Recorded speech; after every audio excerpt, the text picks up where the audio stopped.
Alright, hey guys, I'm really sorry that I'm out today, and I'm also really sorry for leaving you a ton of work, but we are going to continue on with the lecture. I'm going to go through all of the slides, and basically you should be finishing up with the guided notes today.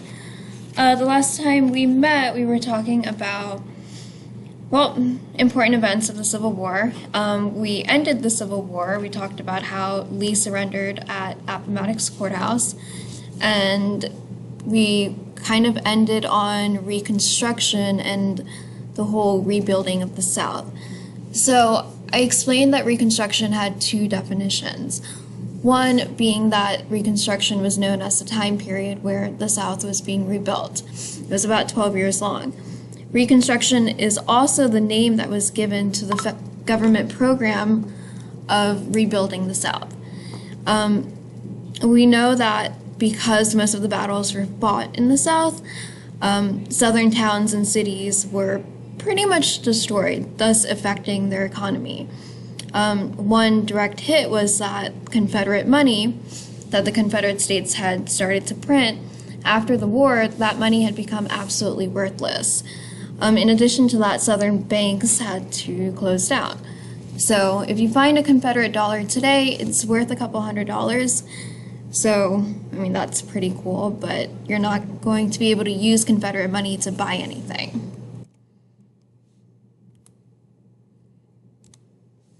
Just because the slaves had been freed, it didn't mean that they were going to have equal rights. After the Civil War, you had formerly enslaved Americans that were just really set out to fend on their own. They had been separated from their families. They didn't have jobs for the most part. They did not know how to read and write. African Americans had to begin to work hard just to become citizens of this country. They needed to be educated. They needed to be given health care. And most importantly, they needed jobs. And what skills did they have for the jobs that might be there? The fate of African Americans was further complicated by the fact that in the border states of Maryland, Delaware, Missouri, and Kentucky, slavery was still technically legal. As Lincoln's Emancipation Proclamation only applied to the states that were at war with the Union. In order to abolish slavery once and for all, and to begin granting the benefits of full citizenship to persons of color, it would be necessary to amend the U.S. Constitution, and not with just one amendment, but three. Ratified on December 6, 1865, the 13th Amendment outlawed slavery throughout the United States and its territories. It also eliminated the clause in the Constitution that counted slaves as 3/5 of a person. But still, another amendment was required, one that clarified that former slaves were entitled to American citizenship. The 14th Amendment is necessary because the Dred Scott decision had said that African Americans were not citizens of the United States. And so the 14th Amendment makes sure that we do have citizenship and that we have due process. At least that's the way it's supposed to work. All right, so Reconstruction had a different, multiple people had different views on Reconstruction. So Lincoln's plan for Reconstruction was that he wanted to welcome back the Southerners into the Union.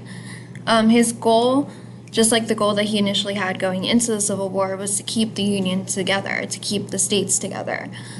He didn't want to punish the South for rebelling. There's a famous quote from one of his speeches that he wanted to accept them with malice toward none and with charity for all, to bind up the nation's wound. Basically meaning that he didn't want to harbor any sort of negative feelings towards the South, and he wanted to provide them with as much charity and as much opportunity to rebuild themselves. And I'm going to skip over this because the scene is actually kind of long, and I don't think that you will enjoy it very much. Okay, so some specifics of Lincoln's plan. He proposed that if 10% of the state's citizens agreed to his plan, then that state could rejoin the Union, and they could then meet to establish a new state government. They had to pledge allegiance to the Union. They also had to end slavery. Okay, after Lincoln was assassinated, Andrew Johnson became president. So Johnson's plan was very similar to Lincoln's. It was also a kinder, a nicer plan. It was nicer to the Southerners. Johnson's Reconstruction plan was ridiculed by a group of people called Radical Republicans because they saw it as being too easy on the former rebels, as in the Confederate States. Fun fact, Johnson is impeached, and he comes just one vote away from being removed from office. Okay, so according to the Radical Republicans, they wanted to split up the Confederacy, or the former Confederacy, into 5 different districts. So each district would have military occupation. They would be set there and they would stay there until those districts rebuilt themselves. All right, so Radical Republicans, the word radical seems really like extreme, and to a certain degree they were extreme because they wanted quick changes. Aside from wanting to punish the South, they also really wanted to grant African Americans equal rights. So they pushed through several Civil War amendments. The 13th Amendment abolished slavery. 14th was to ensure citizenship rights to African Americans. And the 15th Amendment ensured voting rights to freed African Americans.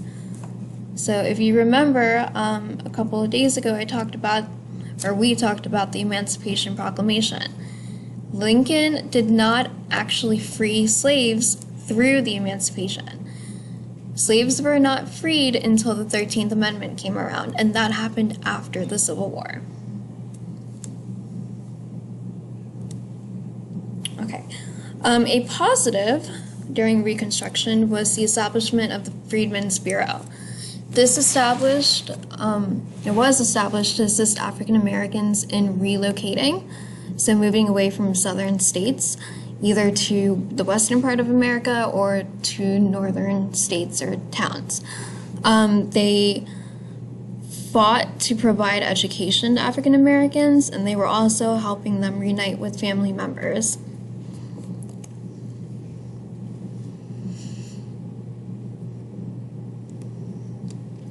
So this is a school in Alexandria. I think it's fairly close to us, but it was established by the Freedmen's Bureau to assist African Americans. All right, Frederick Douglass makes an appearance once again.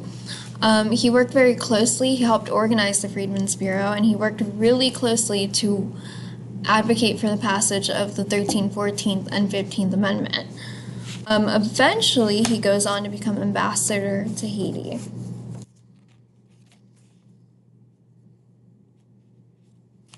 All right, so the positives of the Reconstruction Plan, the positives being all of the programs put into place to help African Americans, they were not favored by southern states. So there was a lot of resistance and a lot of opposition to Reconstruction. Southerners were not in favor with military occupation. They also refused to grant African Americans equal protection of the law. So even though there were federal programs in place to help African Americans, there was not a lot of regulation within the states to ensure that they were given those freedoms, that they were able to use those freedoms. One example was the passage of Black Codes. And these were a series of laws that prohibited African Americans from privileges such as voting by adding taxes or literacy tests to them. Under this era, the Ku Klux Klan grew, and their goal was to oppose civil rights for African Americans. They actually were very, very brutal, and when I come back, we can talk about them a little more. All right, so someone at some point within the past week asked me what happened to Robert E. Lee, if he was jailed or if he was hanged for his for his participation in the Civil War. Actually, former military officers received pardons for any wrongdoing during the Civil War. Lee actually not really supported, but he definitely advocated for the Southerners to get on board with the whole plan for Reconstruction. So he went on to urge Southerners to become a little more educated and to not be so resistant to Reconstruction ideas. He goes on to becoming the president of Washington College, and these are some images of his home up in Arlington. All right, so the Union General, Ulysses S. Grant, worked with radical Republicans to bring the South back into the Union peacefully. He also went on to becoming our 18th president. And fun fact, he is featured on our $50 bill. Okay, Reconstruction officially ended in 1877 with the election of Rutherford B. Hayes. So in a close election, Southern Democrats allowed Northern Republicans to assume presidency as long as they agreed to the Compromise of 1877. Under this compromise, they would remove military occupation in the South, and they would also help build industry in the South, which is a big deal because up until this point, the South was primarily an agrarian economy. All right, so Reconstruction ends in partial failure, so there's some pros and there's some cons. The good thing about Reconstruction was that it really pushed for providing African Americans with better equal rights. So we had the 13th, 14th, and 15th Amendment. Make sure that you review these amendments because you're going to see them again and again and again. Another good thing was that the Freedmen's Bureau was established and it assisted many African Americans. And, let's not forget that after the Civil War, the Union was officially brought back together. The bad was that even though there were all these good things happening for African Americans, Congress did not protect African Americans from the backlash that Southerners or Southern whites created during Reconstruction. You have to understand that Southerners are they're resistant, and they're also just not used to having African Americans live equal lives. So it just didn't go well for the Southerners, and there was a lot of resistance, not even during Reconstruction, but even afterwards. And we will get into that a little more in the later units. And then Congress did not enforce the Reconstruction amendments. So they passed them, but they didn't send any sort of legal authority down to the southern states to make sure that those states were, following federal legislation. Okay, so that's about it. Your notes should be completed now. If you missed any of the other days, make sure you find a partner to catch up on everything. And then if you could, please make sure your name is on your notes and give them back to the substitute. I will be looking over them and giving you points in the grade book.